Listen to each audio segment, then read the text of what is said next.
It's very intangible, but the work we do is so heart-centered. It's really very trite and it's almost like a Hallmark card, but we do a lot of our work with love. We're still numbers based. We still measure because we need to report.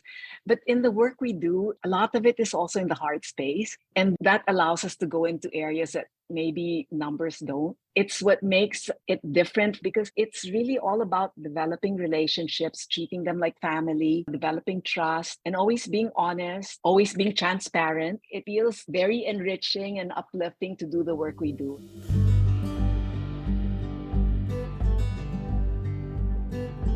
Hello and welcome to Corporate Social Impact Insights.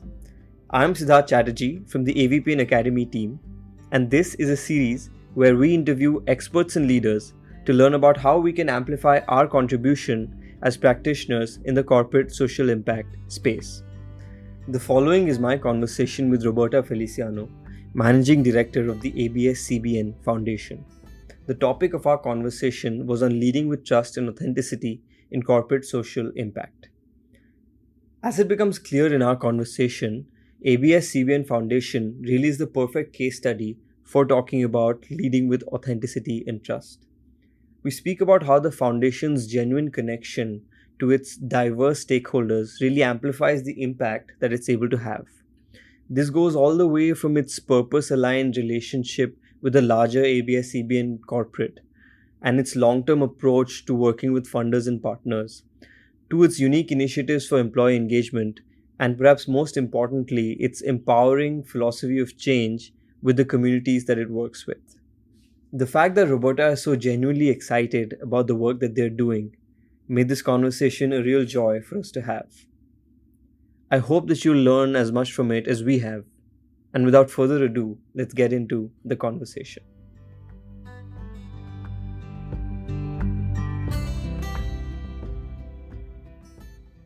Hi, Roberta. It is wonderful to have you here with us today.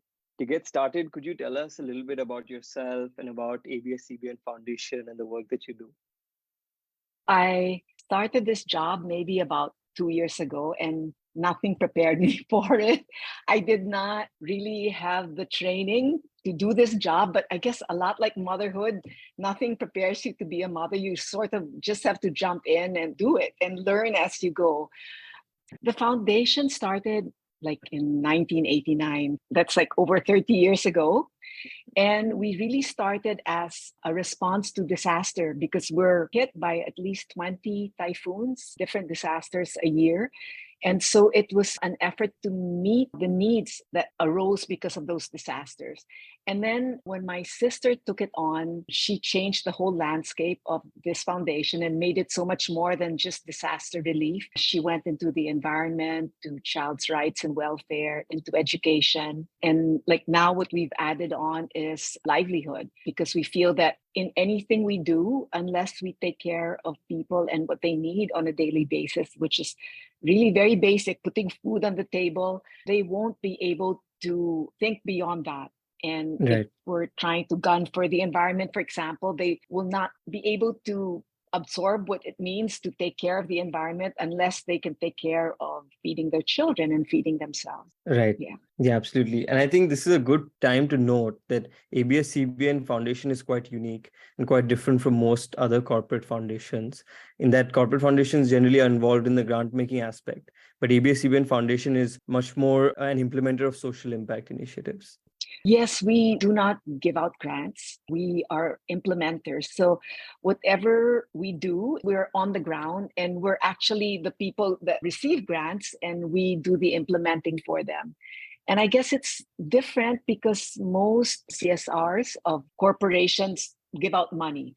And so like our organization is so unlike most CSRs in the Philippines where they just have maybe 3 people. We have 120 because we also take care of the watershed, the only forest in the city that provides water for 12 million people. So we're quite big in terms of staffing also because we implement. Right. That's quite spectacular. And I think the topic of our conversation today is leading with trust and authenticity in corporate social impact. And in many ways, ABS-CBN Foundation is a leader in corporate social impact. And I think that actually starts with its relationship to the organization, to ABS-CBN, there's a strong sense of alignment between the values of the two, and there's a strong sense of value and purpose within ABS-CBN Foundation, ABS-CBN, the organization Yeah. itself. Could you Yeah. tell us a little bit about that? What has Yeah. guided the development of ABS-CBN as it's kind of grown? Yeah. Like in any corporation, a lot of it comes from the top. They set the tone and the way they want the corporation to unfold. In a way, its story. And in our family, in the Lopez family, we've always been in business, but we've also been in public service.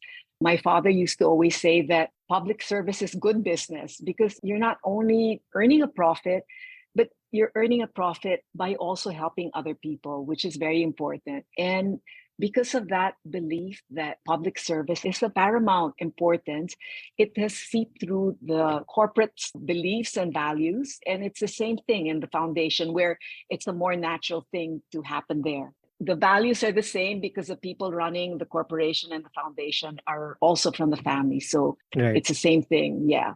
Right. Yeah. And I think that's really fascinating because purpose is becoming a much larger part of the conversation when we talk about corporate organizations. And it's really good to see how having the strong sense of purpose and the link between the organization and the foundation allows you to amplify your impact and makes that trust and authenticity much more natural and much more warranted. So let's talk about the foundation again and how this idea of trust actually works with all the different stakeholders that you work with. Let's start with talking about maybe the partners, the donors, even the employees. How does trust play in the way that the foundation works with all of these stakeholders? Well, I guess number one is to be authentic. You can't even begin to talk about trust if you're not authentic and real about what you intend to do and what you're about. So when we deal with donors and even with our employees, it's that feeling that what we're doing is important and everybody believes it. Everybody believes that nation building is important, that empowering people is important.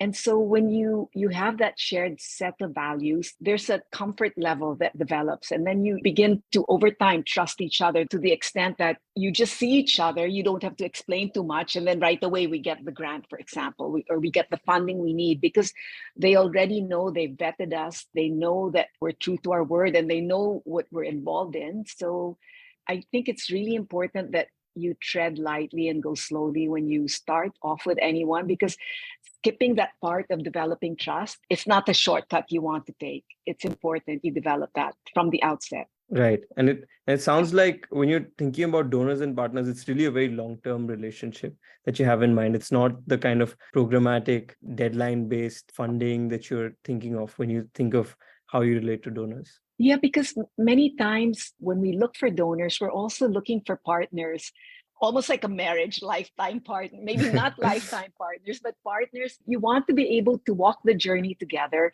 and not just receive funding, because like many times we take our donors with us on trips to where their money has been used. And I must tell you that many times when they come back, they are transformed because they really have interactions with the community and they see what we've done because of their money and how it's transformed the community. And thus, they also feel like, I mean, we did this by funding this project. So it's so empowering, not only for the beneficiaries, but even for the donors.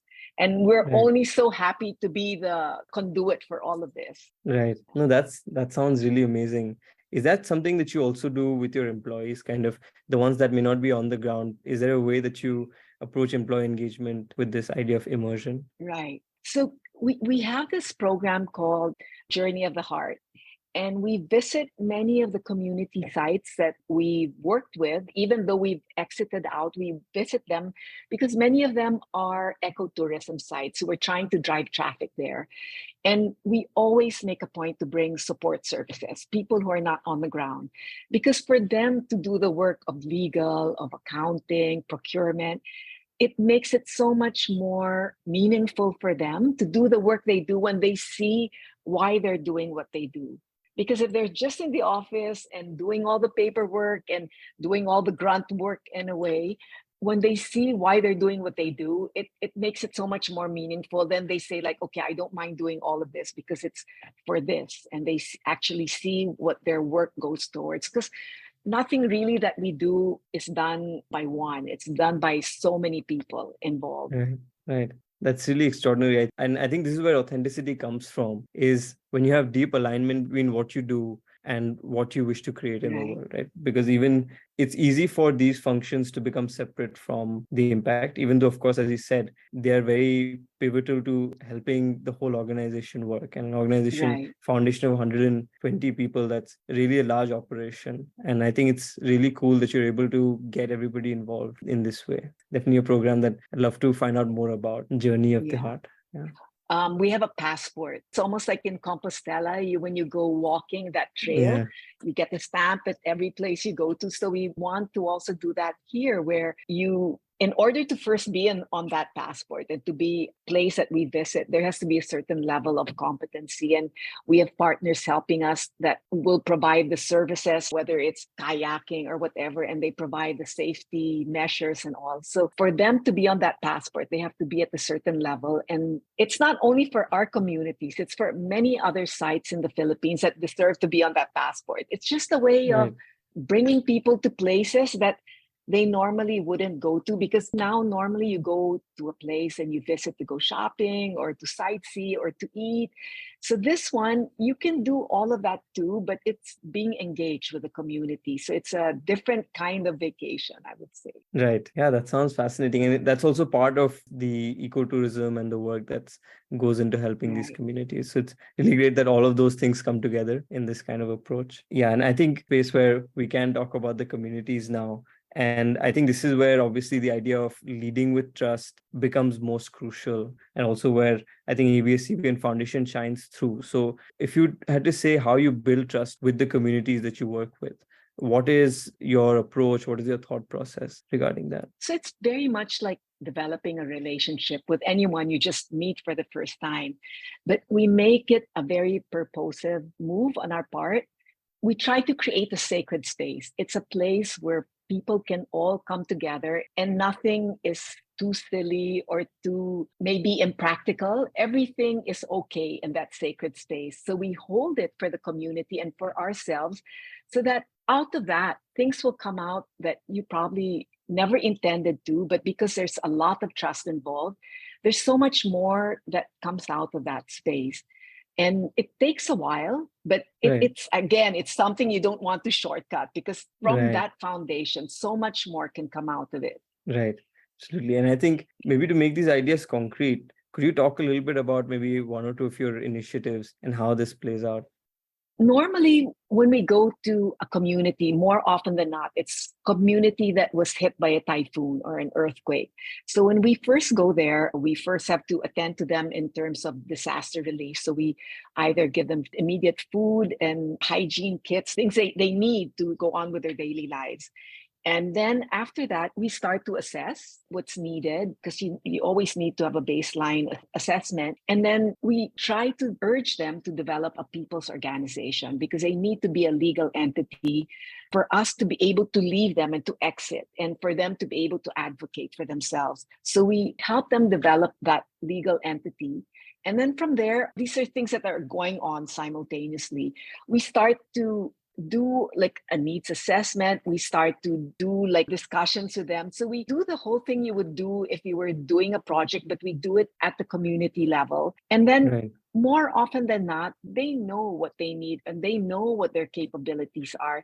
They just need the input from us. And of course, in the end, the biggest challenge, especially when we're doing livelihood, is creating that marketplace for anything that they do. Right. Yeah. Yeah, I think that's really interesting, because when impact implementers think about trust, it's often that you don't get enough trust from the community in order to achieve what you think is right as an impact goal for that community. And I think it's really interesting in the way that you mentioned this, that trust is definitely a two-way street. So you get trust by trusting the community, right? And I think it's Mhm. kind of central to the idea of what ABS-CBN Foundation does, that it's about empowering the community and trusting them to be able to solve the problems that are around them, and just giving them that space, or helping them create either the People's Foundation, or helping them just create the circumstances in which they can bring their own solutions to the table because they know best. For example, usually when you go to these places that we go to because of disaster, the people there are very shy. It's one of the things that people who live away from the metropolis, away from the city, they somehow feel that people in the city know more, or foreigners know more. And so they tend to be very shy and they're not very vocal. So that's one of the things that we try to develop. When they welcome people, they're able to do it on their own and they have the confidence to do it. And it's so incredible to see that now when we go to visit them, they have a spiel that they can say, and they're more open to discussing things with us. Unlike before, they would be so shy and they wouldn't want to talk to new people. But now with constant exposure and over time, they've gained that confidence and feeling of confidence, belief in themselves. And for them to even, at times vocalize it to us and say that we never thought that we could get to this point and do what we're doing now. I mean, for me, it's like the biggest present ever. Yeah. And there's another project that you were mentioning earlier, citizen science. Could you also talk a little bit about that? Yeah, that was born out of a trip that I made in San Francisco with my sister, and we met with the California Academy of Sciences, and they wanted my sister to protect and conserve the Verde Island Passage, which is a strait of water that is the center of fish diversity in the world, not just in Southeast Asia, but in the entire world.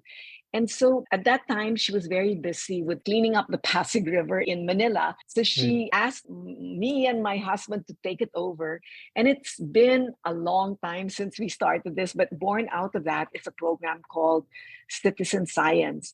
And what we do is we empower communities who live alongside the Verde Island Passage with the tools to be able to monitor the health of the reef. So these scientists created this program of where you just use GoPros and you grid out the area and you take pictures. And then you look at the pictures later and you look at certain species of fish and you count them. And based on that, you determine the health of the reef. And for me, it's creating science at the level where it's doable and understandable. At the same time, it creates a closer relationship between the people and the nature because, it can't be helped. It's like if you go into a forest all the time, you develop an affinity and a love for the forest. You will protect that forest because, you have a feeling for it. So it's the same thing with the people who live along the Verde Island Passage. We felt that the most direct way to create a relationship and a way for them to understand what we're doing to protect the reefs is for them to be involved in this project. And it's so opportune that we've done this about maybe 3 years ago, because now we recently had an oil spill in one of the areas of the Verde Island Passage. And so we're using this method now to help create the baseline and to determine the health of the reef. And of course, we've had to add and modify it a bit because now we're dealing with an oil spill, not just the degradation of the coral reefs because of the climate change and the lowering of temperatures or bad fishing methods. So now it's an oil spill. But this method of using citizen science to also monitor the oil spill has been very opportune. Right. Yeah, there's this kind of strand running through all of these initiatives, which is the idea of empowerment and allowing the communities to take charge of these efforts, because you will find your conservationists, your advocates within the community. And it's really cool that you're able to have that within your approach. I think one of the greatest takeaways for me from this conversation, before we move towards a close, has been that there is no shortcut to trust and authenticity. It's really something you build over time, and you build it by giving openly and giving the same thing back towards everybody that you're working with. So the idea with developing trust and having committed partners and donors is that you trust them and you commit to them and you spend a long time building that relationship. You can't do it slowly, and it's the same with your employees and it's the same with the community that you work with. So that's been really fascinating to learn. And as we're drawing to a close, I'd love to just ask what your thoughts are, if there's anything that you wanted to emphasize that you haven't spoken about already, about leading with trust and authenticity in corporate social impact. It's very intangible, but the work we do is so heart-centered. It's really very trite and it's almost like a Hallmark card, but we do a lot of our work with heart, with love. We're still numbers-based. We still measure because we need to report back to donors and make sure that they know where we're using their money and they, Right. that develops confidence. But in the work we do, a lot of it is also in the heart space. And that allows us to go into areas that maybe numbers don't. It's what makes it different for me anyway to work in this foundation. I think it's likewise for the other employees. And it's probably the same thing when we deal with the beneficiaries because it's really all about developing relationships, treating them like family, Yeah. developing trust and always being honest, always being transparent. It's not a burden to work. It feels very enriching and uplifting to do the work we do. And in fact, I always feel that I'm so privileged to be able to do the work I do. Yep, absolutely. And thank you so much, Roberta. It's been wonderful having this conversation. It's really a privilege to hear from you and hear about your foundation. And we're all thrilled about the work that you're doing and look forward to seeing a lot more of it. So thanks so much for being here. Thank you, Sid. Corporate Social Impact Insights is part of the ABPN Academy Corporate Social Impact Center, which was established in partnership with Johnson & Johnson, Miller Trust, and Visa. The center also includes self-paced modules, a library of content, and learning circles, which are a monthly series of small group discussions for corporate practitioners. Learn more at academy.avpn.asia.